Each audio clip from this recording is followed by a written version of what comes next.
जैसे बहुत से लोग मेडिसिन खा रहे होंगे, कोई डायबिटीज की, कोई शुगर की, कोई ब्लड प्रेशर की, या कुछ ऐसे लोग होंगे जिनको डॉक्टर ने रिकमेंड किया होगा कि भाई आपके ये बीमारी है और आप जब तक ये दवाई खाएंगे तब तक आप अच्छे रहेंगे, और अगर आपने दवाई को छोड़ दिया तो रोग बढ़ जाएगा, इससे मौत भी हो सकती है। इस तरीके से लोग होंगे, ये बोझ होगा आपके पास। आप में बहुत देर ऐसे होंगे जिनका ये भी विचार होगा कि मैं कब पूरी तरीके से चंगा होगा। ये दवाई एक झंझट सी बन गई। क्या अगर ब्लड प्रेशर की दवाई ना खाओ तो कहते हैं ब्रेन हेमरेज होने का डर रहता है, शरीर अपाहिज होने का डर रहता है। अगर हम शुगर या डायबिटीज की दवाइयां ना खाएं तो हमारे मांस जो होते हैं, चाहे वो कहीं का भी मांस हो, वो गलने शुरू हो जाता, बंदा तंग आ सकता। क्या हम सिर्फ दवाइयों के साथ ही आप कब्रिस्तानों में गाड़े जाएंगे? हम खुलकर जी क्यों नहीं सकते? आप जी सकते हैं, आप जी सकते हैं, लेकिन जी किसी ने नहीं पाते, क्योंकि जो आपकी सोच है वो परमेश्वर की सोच नहीं है। जो आपकी गति है वो परमेश्वर की गति नहीं है। जो आपके विचार हैं वो परमेश्वर के विचार नहीं। उसके विचार, उसकी सोच, उसकी गति वो भलाइयों की है, अच्छाइयों की है। उसने कहा तुम मुझे नहीं देख सकते, क्योंकि जिस दिन तुम मुझे देखोगे तो मर जाओगे। तो उसकी सोच को समझने के लिए, उसके विचार को समझने के लिए, उसकी भलाइयों को समझने के लिए उसने इस जमीन पर हमें और आपको दिया है वचन। और उस वचन के द्वारा ही चलाई है।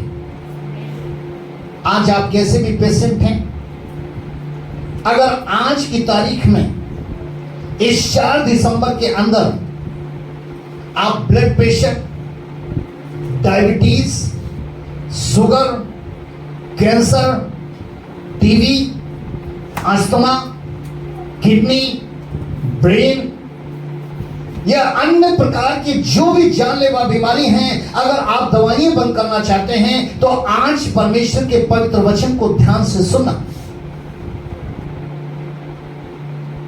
एक परिवार में डॉक्टर के जवान बेटी की मृत्यु हो गई। एक परिवार में डॉक्टर के जवान बेटे की मृत्यु हो गई, क्योंकि वो उनका अपना एक ही बेटा था। वो अपने आप में हमेशा लड़ रहे थे। जब लोग आ रहे थे, उनके घर का दिया बुझ चुका था, वो अपने आप में लड़ रहे थे। सिर्फ अपने आप में एक ही बात कह रहे थे कि काश अगर ये मेरा कहना मान लेता। मेरे प्रियो, कभी कभार ये विचार होते हैं कि डॉक्टर का लड़का अगर डॉक्टर के साथ रहता है तो वो मरेगा नहीं। क्या अगर हम परमेश्वर की संतान हैं, हम परमेश्वर के साथ रहेंगे तो हम मरेंगे नहीं। हमें कोई रोग नहीं आएगा, हमें बीमारी नहीं आएगी। लेकिन वो डॉक्टर का बेटा क्यों मरा? क्योंकि डॉक्टर ने जब उसके उस रोग को देखा था तो उससे बहुत सिखाया था कि बेटे तू इस मेडिसिन को ले, बेटे मेरी इस सलाह को मान, तो ऐसा काम करना बंद कर दे, इस मेडिसिन को ले तो ठीक हो जाएगा। लेकिन ना तो उसने अपने पिता का कहना माना और ना ही वो गलत काम करने बंद किए। एक डॉक्टर का बेटा डॉक्टर के साथ रहकर जिंदगी नहीं बचा सकता। जब वो उसकी बात को मानेगा, उस राह को छोड़ेगा, तभी वो जिंदगी बचा सकता है। आज हम और आप भी अपनी जिंदगी को कब बचा सकते हैं? हम यीशु मसीह के साथ हैं इसलिए, हम परमेश्वर के साथ हैं इसलिए, या हम अन्य भाषाओं में बोलते हैं इसलिए? मेरे प्रियो, त्रिएकता का परमेश्वर आपके साथ है, आपके साथ रहेगा। उसने जो 3000 प्रतिज्ञाएं की हैं वो पूरी करेगा कि ना तो मैं छोड़ूंगा ना मैं त्यागूंगा, वो पूरी करेगा। लेकिन मेरे प्रियो, उसका वचन है वचन। वो वचन क्या? हम लोग उसे लिखित सोचते हैं, उसे मौखिक सोचते हैं कि जो आपके सामने पवित्र शास्त्र में आया है वो लिखा हुआ वचन, या जो भी वचन के प्रचारक हैं वो प्रचार करते हैं वो वचन। आप यही सोचते हैं कि परमेश्वर का वचन सिर्फ लिखित या मौखिक है, लेकिन आप ये जान नहीं पाते कि परमेश्वर का पवित्र वचन लिखित या मौखिक तो होता है, लेकिन इससे बढ़कर कार्यकारी होता है। वो कार्य करने वाला होता है। वो कार्य कैसे करता है? क्योंकि परमेश्वर ने अपने वचन में 2 चीजें रखी हैं। आज जो भी परमेश्वर के वचन को मानता है, पूरा करता है, उसे 2 चीजें मिलती हैं। परमेश्वर के वचन में 2 चीजें हैं। पहली चीज जीवन, और दूसरी चीज सामर्थ। जो परमेश्वर के वचनों को पूरा करते हैं, जो परमेश्वर के वचनों को मानते हैं, वो अपने अंदर जीवन को देखते हैं, उसकी सामर्थ को देखते हैं। लेकिन जो सिर्फ परमेश्वर के वचन को लिखित मौखिक समझकर पढ़ते हैं, सुनते हैं, लेकिन उसे पूरा नहीं करते, तो उनके पास ना तो जीवन होता है और ना ही उनके पास सामर्थ होता है। उनके पास होगा तो सिर्फ एक रोग का जीवन। अगर उनके पास होगा तो एक दर्द का जीवन, आंसू का जीवन, पीड़ा का जीवन। और वो कभी जानने की कोशिश नहीं करेगा कि परमेश्वर का वचन जो हमें दिया गया है, इसी में ही सामर्थ्य है।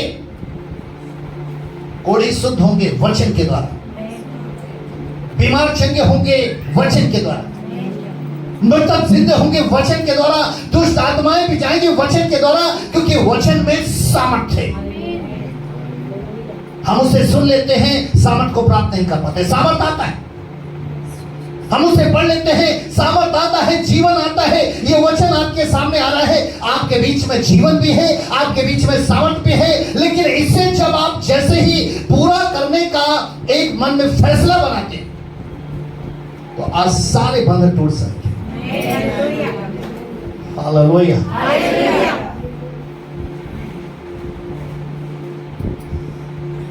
यीशु मसीह ने 38 वर्ष वाले से क्या कहा?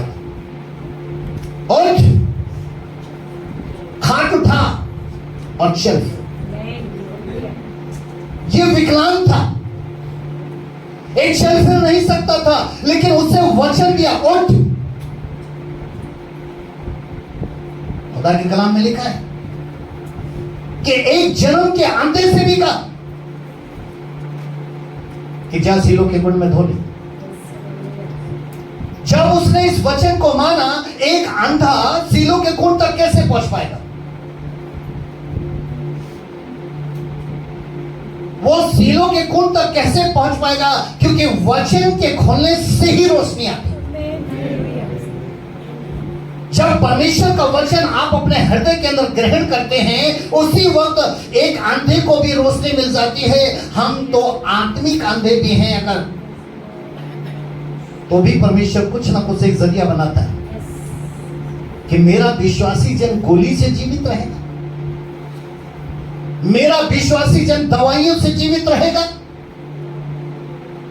अरे धर्मी जन के विषय में वचन में लिखा है वो विश्वास से जीवित रहता है। आज दवाइयां दिन प्रतिदिन बढ़ती जाती, कुछ तो ऐसी दवाइयां हैं जो बंदे के रोग भी नहीं हैं, लेकिन वो दवाई खाता है। मेरे प्रियो, खुदा की कलाम में लिखा है कि जन्म का अंधा हो या जन्म का लंगड़ा, और चाहे वो 38 वर्ष से चाहे 18 वो कैसा भी अभाइज क्यों ना हो, लेकिन नीति वचन 16 के बीच में लिखा है जो वचन पर मन लगाता है, जो वचन पर मन लगाता है वो आशीषित होता है, और जो यहोवा परमेश्वर पर भरोसा रखता है वो धन्य कहलाता है। परमेश्वर पे भरोसा करते हैं, आपका धन्यवाद, खुदा के कलाम में लिखा। लेकिन जब आप परमेश्वर के वचन पर मन लगाएंगे तब आपको आशीष मिलेगी। जब परमेश्वर के वचन पर मन लगाएंगे तब आपको आशीष मिलेगी। क्यों? क्योंकि पहला शमूएल 15 अध्याय की 22वीं आयत में लिखा है, क्या यहोवा होम बलियों और मेल बलियों से उतना प्रसन्न होता है जितना कि अपनी बात के माने जाने से प्रसन्न होता है? कुछ लोग सोचते हैं, या पहले के लोग सोचते थे कि परमेश्वर के सामने जाकर बलिदान चढ़ा दो, चाहे वचन मानो या ना मानो। हम बलिदान चढ़ाते रहे, बलिदान चढ़ाते रहे, बलिदान चढ़ाते रहे, और परमेश्वर के सामने परमेश्वर के वचन को ना माने, बलिदान फ्री में चढ़ाते थे। उसके लिए उनको दाम चुकाना होता था। दाम चुकाने के लिए कहां से रकम आएगी? लेकिन जीने के लिए उन्हें ये दाम, चाहे धनी हो या निर्धन हो, उन्हें चुकाना ही पड़ता था। लेकिन परमेश्वर तो कहता था, मैंने तुम्हें सेत में देने के लिए वादा किया कि मेरे पास 100 में रोटी भी तुम्हें सेत में दूंगा, मैं जल भी तुम्हें सेत में दूंगा, मैं शहद भी तुम्हें सेत में दूंगा, मैं दूध भी तुम्हें सेत में दूंगा, एक अच्छी सेहत भी सेत में दूंगा। लेकिन वो होगी वचन को मानने से, पूरा करने से। लेकिन बंदा वचन को कहता है साइड में रख लो, हम बलिदान चढ़ा देंगे। आप भी हर रविवार आते हैं, या महीने में एक बार आते हैं, वो भी नहीं है। आप घरों के लिए प्रार्थना, घरों में प्रार्थना करें।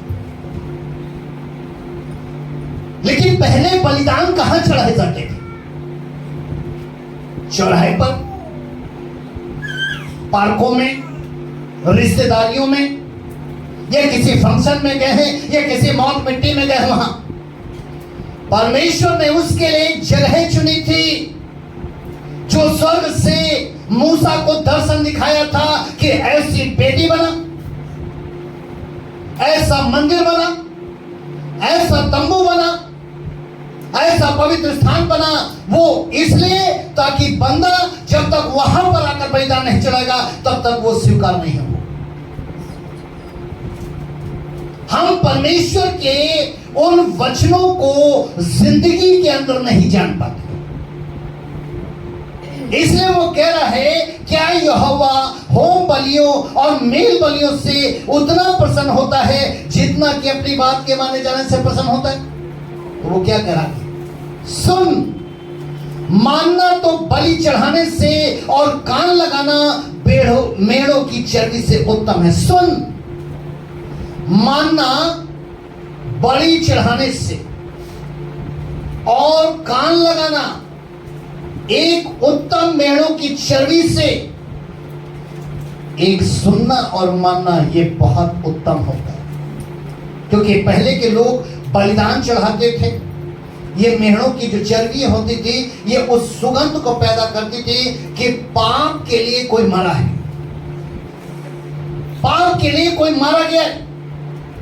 और जो वो पाप के लिए मरा है, पाप के लिए मारा गया है, उसी सुगंध को पाकर परमेश्वर उसे क्षमा करता था, पापी इंसान। लेकिन वो सुनना और मानना उसके जीवन में इन बलिदानों से उत्तम था, जो आज आप उसे उत्तम नहीं समझते।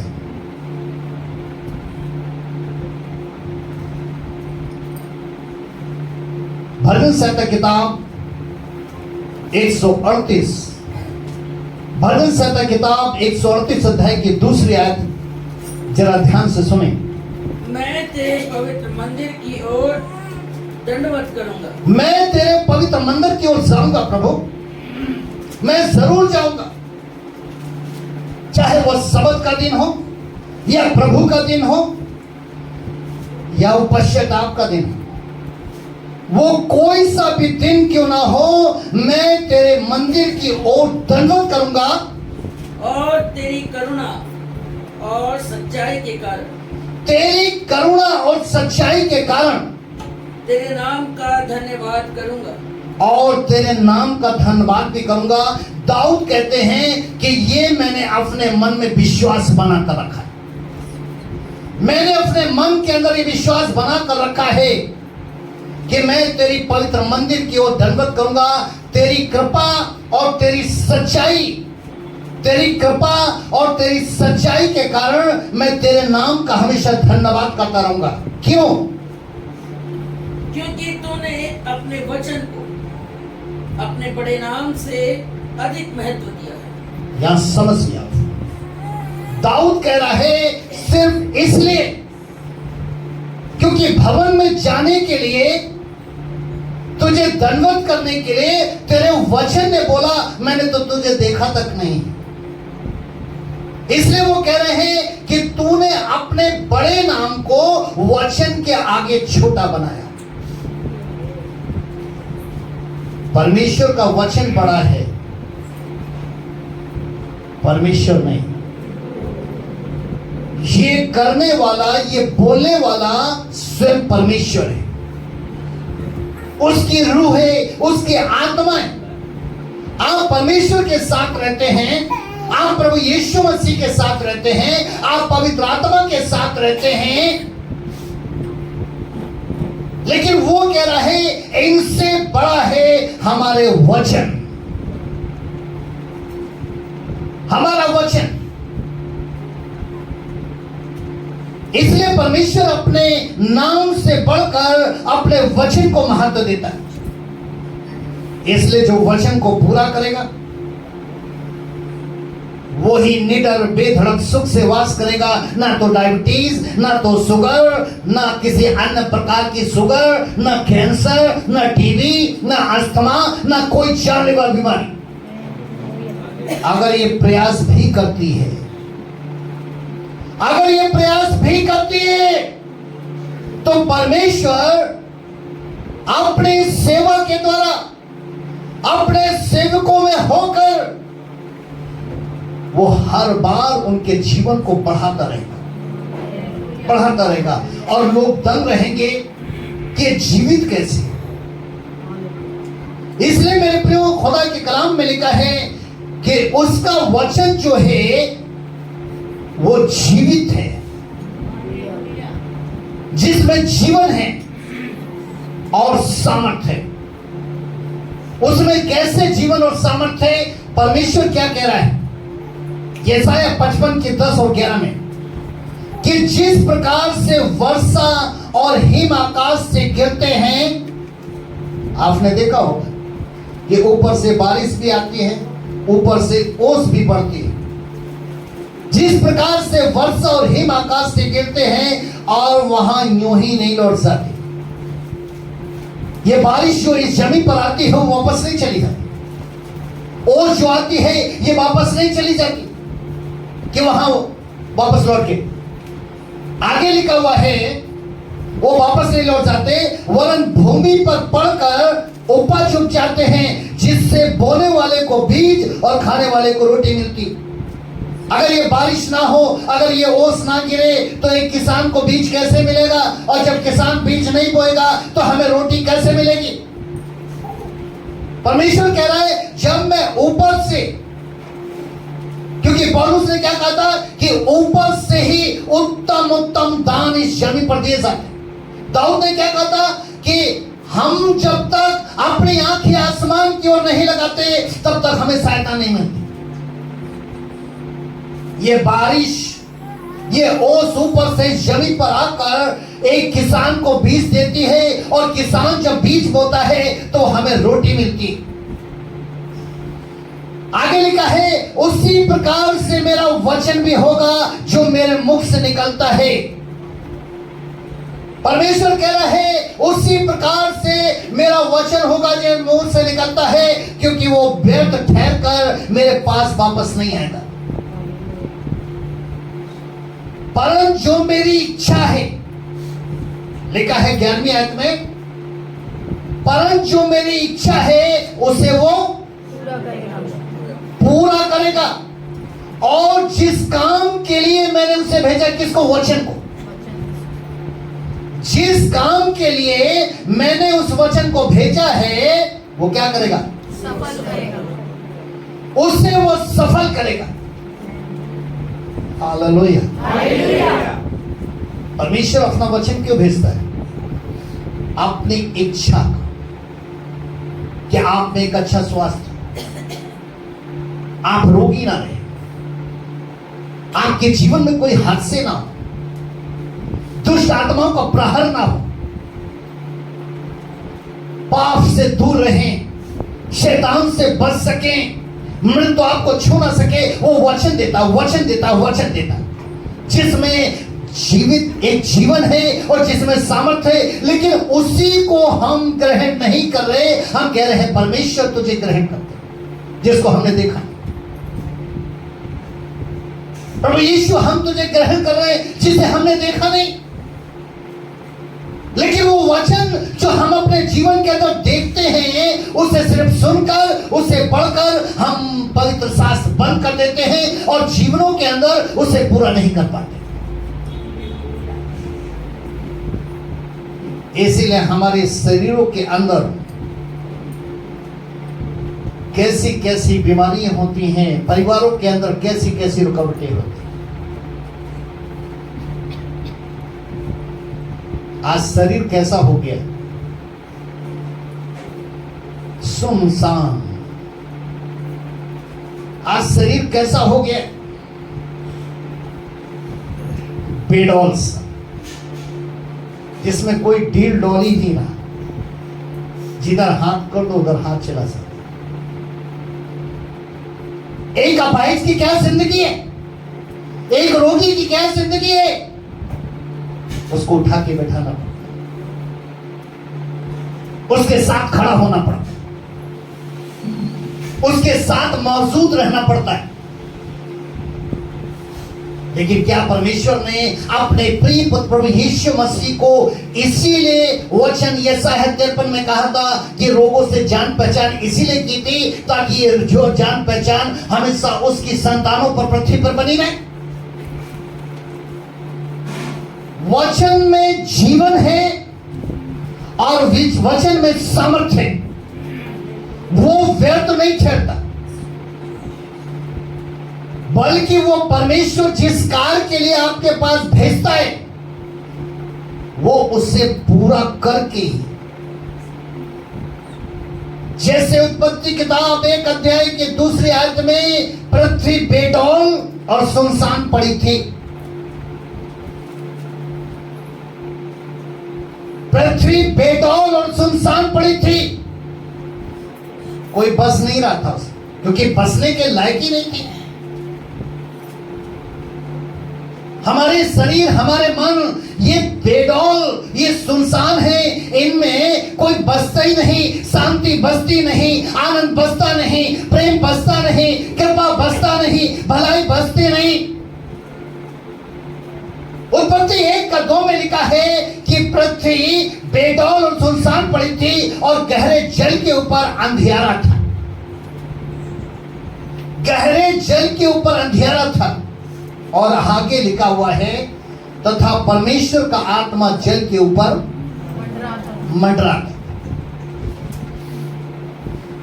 अब यहां पर देखिए, वचन के रूप में पिता परमेश्वर भी हैं, जल के रूप में प्रभु यीशु मसीह भी हैं और पवित्र आत्मा भी है।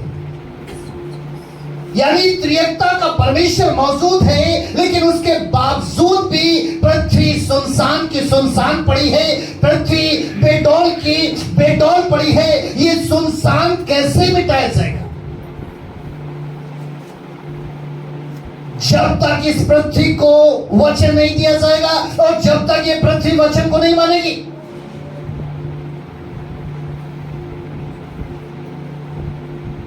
पृथ्वी बेडौल और सुनसान पड़ी थी और गहरे जल के ऊपर अंधियारा था तथा परमेश्वर का आत्मा मंडरा रहा था।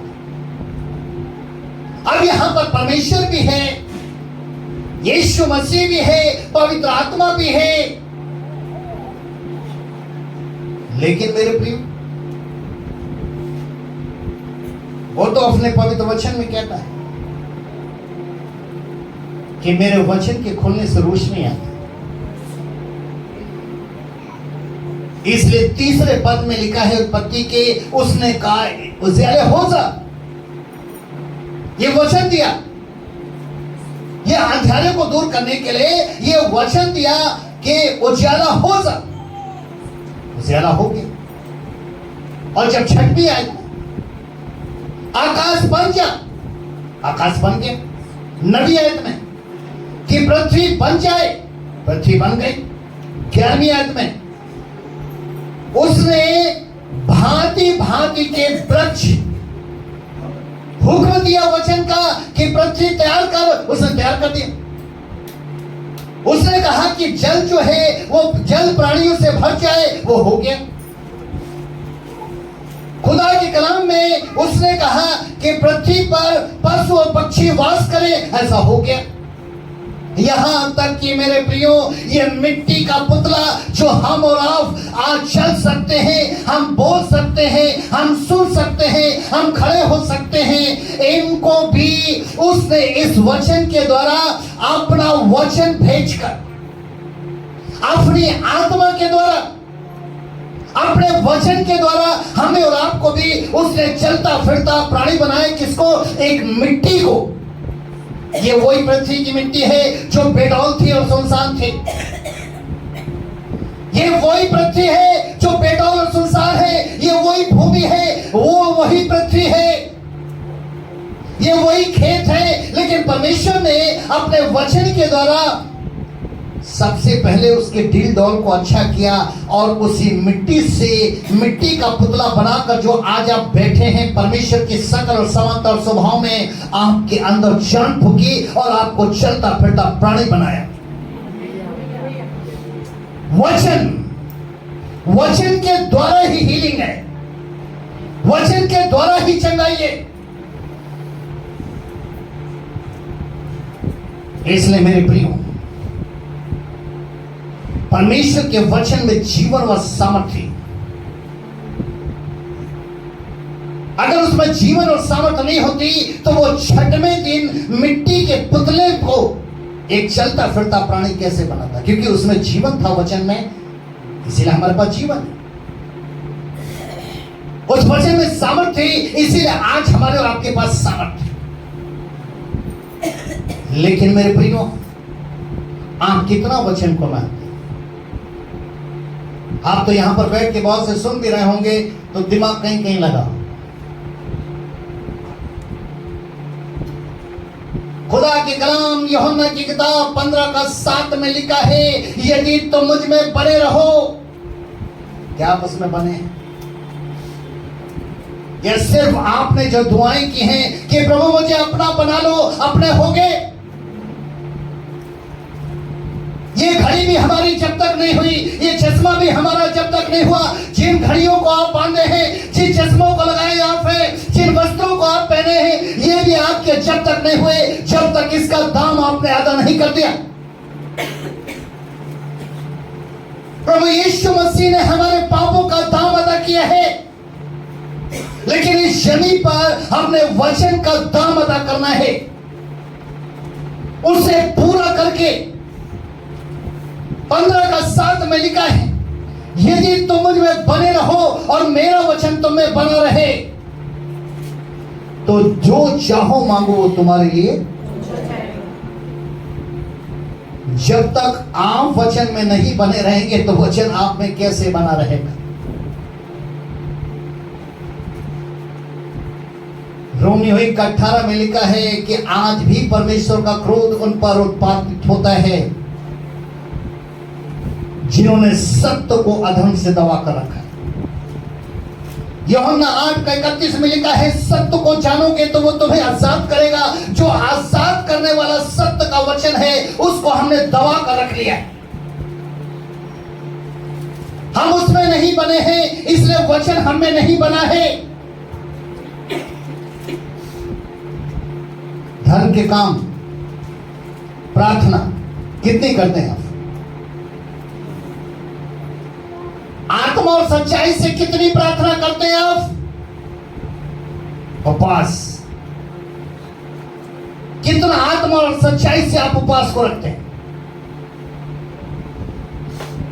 कि दूल्हा जब अलग किया गया है बरातियों से तो अलग जैसे ही महसूस करते हैं कि आत्मा वचन से हम हट गए हैं, उसकी सच्चाई से हट गए हैं, उसकी पवित्रताई से हट गए हैं। कितना हम उपवास रखते हैं? यह सवाल आता है दान और 10वें अंश का, तो ये कितना हम देते हैं? धन्य है वो जो धर्म के काम, प्रार्थना, उपवास, दान और 10वां अंश इस वचन को पूरा करते हैं। वो भवन में पाए जाते हैं, वो पापों से मन फिराते हुए पश्चाताप करते हैं, वे स्वर्गीय भाषा बोलते हैं, एक दूसरे को प्रेम करते हैं, पति पत्नी के अधीन रहते हैं, बच्चे मां बाप की आज्ञा का मानते हैं, कलीसिया पासवान की आज्ञा और अध्यात्मता पर आधारित होती। इन्हीं वचनों को इस पृथ्वी पर हमें दिया गया है जिसे हमें पूरा करना है। यही वचन है सिर्फ जो हमें इस पृथ्वी पर निभाने हैं। लेकिन कितना हम सोचें, कितनी हम प्रार्थना कर रहे, कितने हम दान और 10वां दे रहे, हम कितने उपवास रख रहे, कितनी आज्ञा और अधीनता में है, कितनी हम स्वर्गीय भाषा बोल रहे, कितने बार हम परमेश्वर के भवन में जा रहे। ये सिर्फ आज प्रभु भोज लेके एक हाजिरी लग गई, फलाने हाजिर हो, हाजिरी लग गई, या धोखा दे रहे हैं अपने आप को। आप अपना समय खराब कर रहे हैं। अंत के दिनों में अधर्म बढ़ेगा, प्रेम ठंडा होगा। अंत के दिनों में सत्य से लोग अपने कान को हटा लेंगे, क्योंकि जिस युग के अंदर है यह अंतिम युग की अंतिम शुरुआत खड़ी है। परमेश्वर का आत्मा कलीसिया से कहता है जिसके कान हो वो सुन ले।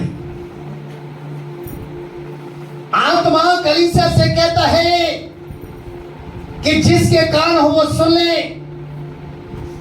कि परमेश्वर के वचन को सुनकर मार्ग के किनारे नहीं बोना,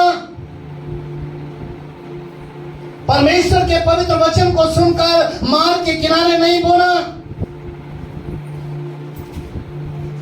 वरना दुष्ट इससे छीन लेगा। आगे वो कहता है और ना ही पथरीली भूमि पर बोना, वरना जड़ ना पकड़ने के कारण वो सिर्फ थोड़े दिनों का होगा, थोड़ी देर का होगा।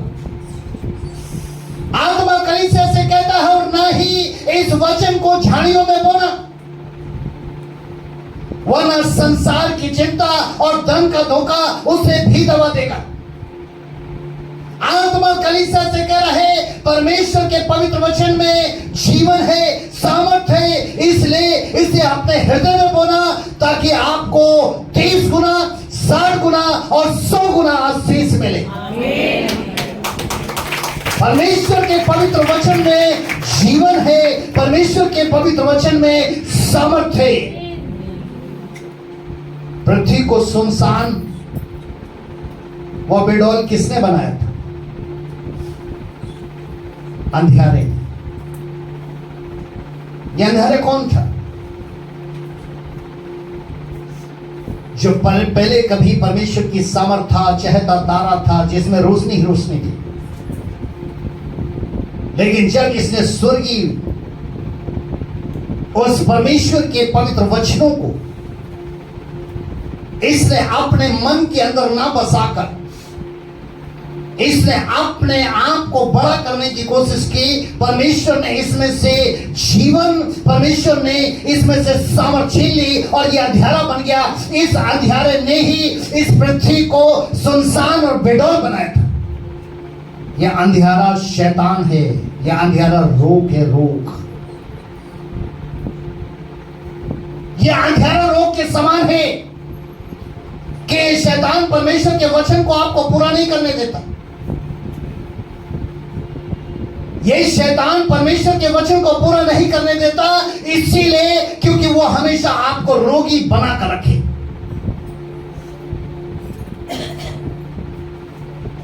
खुदा का कलाम हमें सिखाता है मेरे प्रिय, ये अंधियारा जो रोग का है, बीमारी का है, ये कब्र तक का है। और जब ये हम कब्र में रोग के साथ जाएंगे, दफना दिए जाएंगे, मार दिए जाएंगे, और जब पुनरुत्थान का वक्त आएगा तो चैप्टर तो वहीं से शुरू होगा कि आपका मरने का कारण क्या था, क्या आपने परमेश्वर के वचन की धार्मिकता को पूरा किया था, या अपने शौक, अपने मनोरंजन, अपने स्वार्थ, अपने लोभ के लिए परमेश्वर के पवित्र वचनों को, कलीसिया को, पासवानों को, उसके प्रेम को हमेशा दुत्कारा था। अलग रहो, अलग रहो, अलग रहो। ये अंधियारा ये कैसे दूर होगा? दाऊद कहते हैं, मैंने अपने जीवन में जो शैतान के द्वारा अंधियारा देखा था, मैंने परमेश्वर के पवित्र वचन को जब तक अपने पांव के लिए दीपक और मार्ग के लिए ज्यादा नहीं बनाया। भजन संहिता 119 का 105 में कहते हैं, इस अंधियारे को दूर करने के लिए, सुनसान को दूर करने के लिए, बेडौल को दूर करने के लिए मैंने परमेश्वर के वचन को अपने मार्ग के लिए उजाला और पांव के लिए रोशनी बनाए। आज आप भी इस अंधियारे को जब ही रोक कर पाएंगे अगर आप गोली खा रहे हैं, आप दवाइयां खा रहे हैं। आपको ऐसा बनना है कि जब नेक्स्ट टाइम आप डॉक्टर के पास जाए और आपका चेकअप हो, वो कहे, सिस्टर आपके अंदर तो मिरेकल्स हो गया, ब्रदर ये आपके अंदर तो मिरेकल्स हो गया, ये बीमारी कैसे चली गई, अब ये दवाई बंद। या मेरे प्रियो, हम ऐसी दवाइयों में हमने एक दिन मर जाना है। आपको गलतियों से कौन बचाएगा? पाप से कौन बचाएगा? दाऊद ने कहा भजन संहिता 119 की 11 में, मैंने तेरे वचन को अपने हृदय में रख छोड़ा है।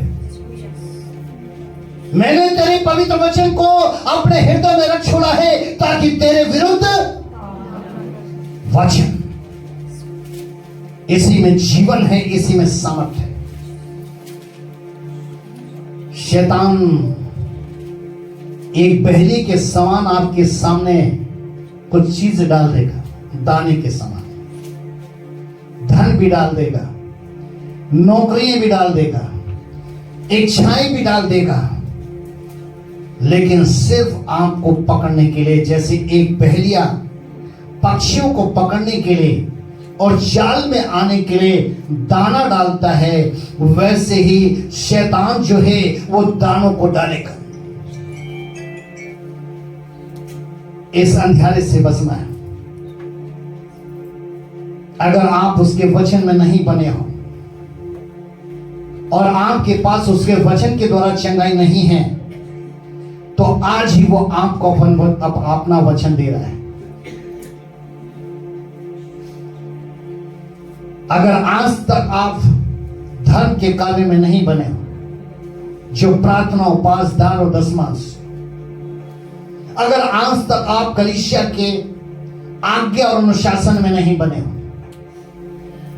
आपने प्रभु के दिन को एक तुच्छ समझ कर रखा, इसे एक मनोरंजन का दिन बनाकर रखा है, एक सुख विलास का दिन बनाकर रखा है, एक फंक्शन पार्टी का दिन बनाकर रखा है, सैर सपाटे का दिन बनाकर रखा है, घर में आराम करने का दिन बनाकर रखा है, इसको मनों से निकाल दे। ये अंधियारा है, ये विश्वास में धोखा देने के लिए है मेरे प्रियो, आपको विश्वास से बहकाने के लिए है, इसको निकाल दे। और आज परमेश्वर आपको वचन दे रहा है कि अगर ये सारी चीजें आपके पास हैं तो वो आपको वचन दे रहा है। मत्ती 4:17 में कह रहे हैं, इन पापों से मन फिराओ क्योंकि स्वर्ग का राज निकट है। जहां पर आपको चंगाई मिलेगी, जहां पर आपको आशीष मिलेगी, जहां पर आपको आशीर्वाद मिलेगा, जहां पर आपके जीवन में आश्चर्य कर्म होंगे, जब तक पापों से मन नहीं फिराओगे। हालेलुया। उसका वचन पूरा करो, और वो ये है, मन फिराओ। और जो वचन को पूरा नहीं करता तो वो अच्छे स्वास्थ्य का जीवन नहीं जिएगा, वो एक रोग के जीवन जिएगा। कि जी कैंसर है, गोली से चल रहे हैं, टीबी है, गोली से चल रहे हैं, अस्थमा है, किडनी में प्रॉब्लम है, डायबिटीज है, शुगर है, गोलियों से चल रहे हैं, लेकिन परमेश्वर की सामर्थ से नहीं, परमेश्वर के दिए हुए जीवन से नहीं, बल्कि रोग का जीवन। मन फिराओ। जिसके पास अंधियारा है, खुदा का कलाम कह रहा है, वही रोगी है, और जिसके पास उजाला है उसके पास एक अच्छा जीवन है, एक अच्छा स्वास्थ्य है उसके पास। इसलिए खुदा की कलाम में लिखा है कि आप कितने समय से रोगी हो। आपको रोगी बनाने वाला कौन है?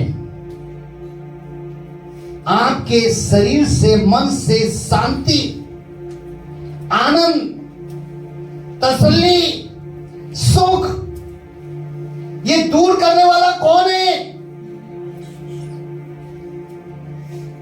क्यों राहत नहीं मिलती? क्यों राहत नहीं मिलती? रात दिन मेहनत करते हैं आप।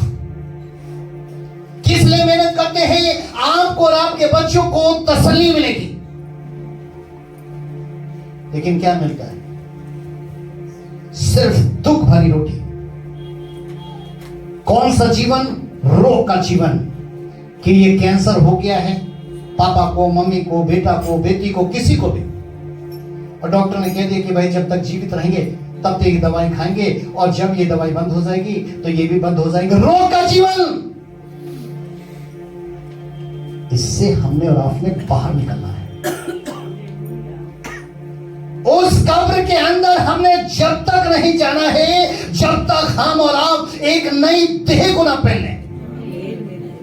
प्रभु यीशु मसीह ने उस क्रूस पर हमारे पुराने मनुष्य को उतार दिया था, जो रोग का था, जो अंधेरे का था, जो पाप का था, जो मृत्यु का था, और उसने हमें एक धार्मिकता की झिलक पहनाई थी। उसे पहनकर हमने कब्रों में जाना है, ताकि जिस समय प्रभु यीशु मसीह की आमद आएगी और कब्र खुलेगी तो वो कब्र में से वो शरीर निकलेंगे जो स्वर्गीय देह होगी, जो बादलों में परमेश्वर के साथ मुलाकात करेगी।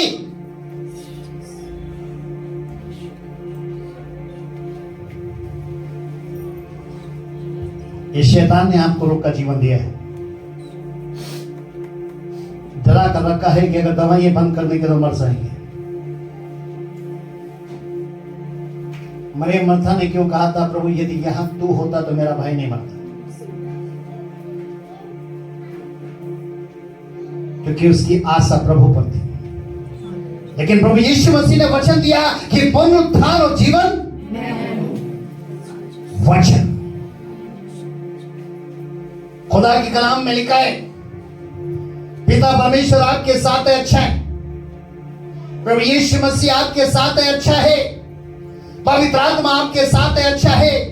त्रिएकता का परमेश्वर आपके साथ अच्छा है। लेकिन अगर वचन नहीं है तो अच्छा नहीं है, क्योंकि आपने खुद भजन संहिता 138 की 2 में पढ़ा कि उसने अपने बड़े नाम को वचन क्या के,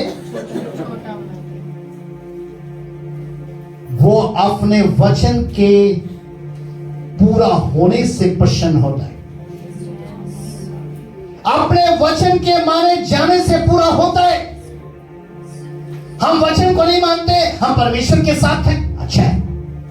हम वचन को नहीं मानते यीशु मसीह के साथ अच्छा। हम वचन को नहीं मानते पवित्र आत्मा हमारे साथ है, अच्छा है। लेकिन रोग का जीवन, पिता भी था, पुत्र भी था, पवित्र आत्मा भी था, लेकिन उसके बावजूद भी पृथ्वी और बिडौल थी, क्योंकि वहां पर अंधियारा था। वचन के खुलने से रोशनी आई और उसने कहा ज्यादा हो तो ज्यादा हो गया। हम रोगी इसीलिए रहते हैं क्योंकि परमेश्वर हमारे साथ होता, रोगी होंगे, यीशु है, लेकिन हम उसी परमेश्वर के जिसने वचन को आगे बढ़ाया नहीं मानते। जब तक हम जीवित रहेंगे ये अंधियारा हमारे मनों को सुनसान और बिडौल बनाकर रखेगा। हम तरस रहे होंगे प्रेम के लिए, लेकिन हमें नहीं मिल पाएगा। हम तरस रहे होंगे शांति के लिए, आनंद के लिए, सुख के लिए, लेकिन नहीं मिल पाएगा। आज का कलाम आपको बता रहा है कि कैंसर का जीवन, टीबी का जीवन, अस्थमा का जीवन, डायबिटीज, शुगर, ब्लड प्रेशर का जीवन, आज ही वो ऐसे रोग से आपको छुटकारा देने के लिए तैयार है। जो वचन आप सुन रहे हैं इसमें दो चीजें आप पर मंडरा रही हैं, एक जीवन और दूसरा सामर्थ। आज तक आप उसके वचन की आज्ञा और अधीनता में नहीं बने, आज तक उसके वचन का आदर नहीं किया, परमेश्वर का करते रहे जिसको देखा नहीं, प्रभु यीशु मसीह का करते रहे, पवित्र आत्मा का करते रहे जिसे कभी देखा नहीं, कभी सुना नहीं, लेकिन जो वचन इसका आदर नहीं करते, जो इसमें लिखा है वो नहीं मानते।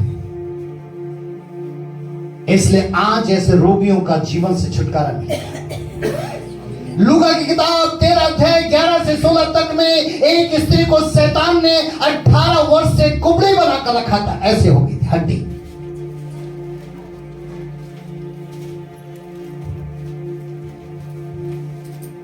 खुदा के कलाम में लिखा है उसे यीशु मसीह ने चंगा किया। मरकुस की किताब 9 अध्याय के 25 आयत में लिखा है कि एक बालक को शैतान ने वर्षों से मिर्गी देकर रखी थी, मिर्गी का रोग। ये हड्डियां सीधी कैसे हो गई? उस वचन में जीवन था और सामर्थ था। जैसे उसने वचन को एक्सेप्ट किया, उसके अंदर जीवन गया, उसके अंदर सामर्थ गई और हड्डियां अपने आप ही सीधी हो गई। यहां मरकुस 9:25 में भी एक मिर्गी वाला जवान है, इसने भी उस वचन को एक्सेप्ट किया, उसके अंदर जीवन गया, उसके अंदर सामर्थ गया और खुदा के कलाम में लिखा है कि वो भी चंगा हो गया। खुदा के कलाम में लिखा है मरकुस की किताब 9:12-22 में कि एक मनुष्य को शैतान ने वर्षों से अंधा व गूंगा बनाकर रखा था, लेकिन उसने भी परमेश्वर के वचन के अंदर जीवन और सामर्थ को प्राप्त किया। तो खुदा के कलाम में लिखा है कि उसके अंदर से भी ये सारी परेशानी जाती रही, कि वो देखने भी लगा, वो सुनने भी लगा और वो बोलने भी लगा। इसीलिए मेरे प्रियो, यीशु मसीह के वचन में सामर्थ है। उसके सामर्थ के वचन का आज प्रचार किया जाता है। प्रेरितों का काम 13-38 में उन प्रेरितों ने यीशु मसीह के द्वारा शैतान के सताए हुए रोगी, दुखी, चाहे वो स्त्री हो चाहे पुरुष हो, प्रेरितों के काम 13-38 के अनुसार उन्होंने गवाही दी थी कि सब रोगों से यीशु मसीह ने उन्हें चंगा किया था, क्योंकि वचन में जीवन था और सामर्थ थी। हालेलुया।